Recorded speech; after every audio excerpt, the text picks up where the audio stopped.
আরে ক্লাসে যাইতেছি। আরে আজকে তো ক্লাস নাই। তাই নাকি? হ্যাঁ চলো ঘুরতে যাই। আরে চলো চলো।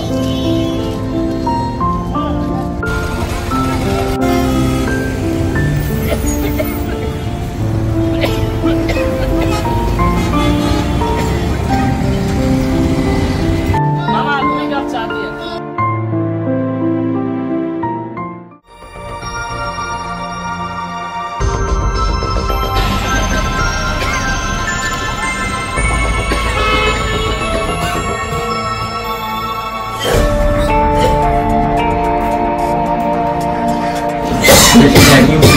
হয়েছে ওর অবস্থা বেশি ভালো।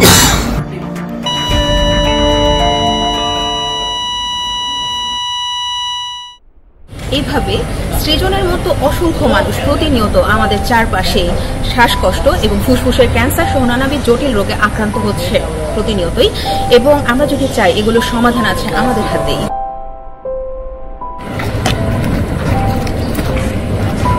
যেখানে সেখানে পানের পিক এবং কফ থুতু ফেললে বায়ুবাহিত রোগ ছড়ানোর সম্ভাবনা থাকে।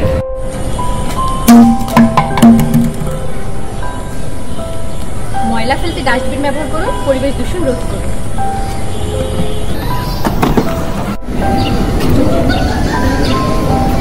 অল্প দূরত্বে হেঁটে যায় জীবাশ্ম দানের লাভ। বাসার বাহিরে সর্বদা মাস্ক পরিধান করুন। নিজে সুস্থ থাকুন, অন্যকে সুস্থ রাখুন। প্রত্যক্ষ পরোক্ষ ধূমপান করা বারণ, হতে পারে বায়ু দূষণ ও ফুসফুস ক্যান্সারের কারণ।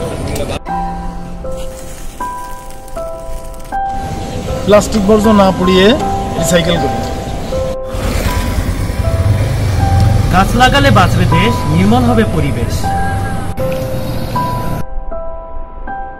বিশ্ব স্বাস্থ্য সংস্থার মতে মানবসৃষ্ট ও প্রাকৃতিক বিভিন্ন কারণে তৈরি বায়ু দূষণের দৌড় শ্বাসতন্ত্রের সংক্রমণ, অ্যালার্জিক প্রতিক্রিয়া, হাঁপানি, নিউমোনিয়া, ফুসফুসের ক্যান্সার সহ স্বল্পমেয়াদী ও দীর্ঘমেয়াদী বিভিন্ন জটিল রোগের আধিক্য বাড়ছে।